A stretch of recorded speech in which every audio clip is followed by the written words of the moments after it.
Okay, so this took a long time to get right, but we now have a working version of loading screens, scene transitions, and procedurally generated caves. Let's take a look.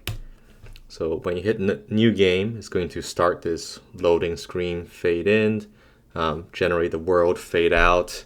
So you start out in this farmhouse, and then you make your way over. You encounter some goblins along the way.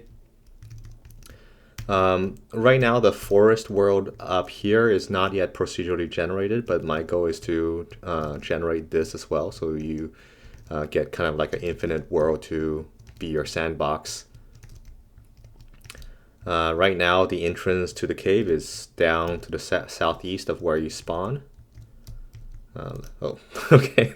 Uh, all right, so there's some difficulty to the game. Well, let's start again. Well, here's a good example of the loading screen showing up again when you reset, in which case the world gets regenerated, and that's the intended behavior. So that's you're not regenerating the world when you move between the different worlds, but this only happens when you either die or when you start a new game. Okay, so coming down into the caves, that was really fast, right? Because the caves have already been procedurally generated. You don't need to generate this when you enter the cave. This was done at the beginning of the game. So transitioning between the forest and the caves is quite seamless. And I also like how you can spawn right on top of these stairs.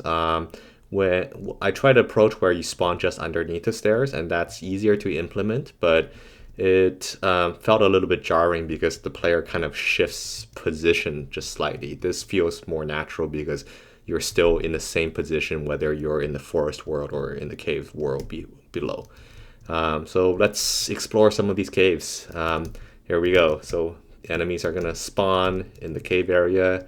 And this is all randomly generated, so you can really it's going to feel like a different game each time. You can really spend some time to explore a new region with each new game.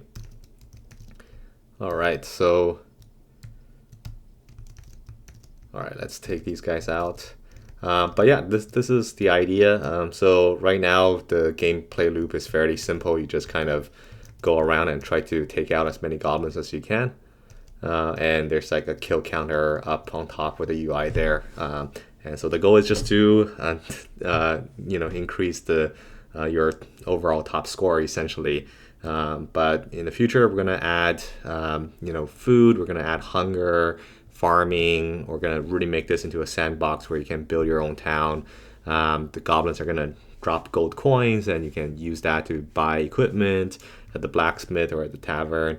Yeah, so that's kind of the new update. It's coming along. Let me know what you think.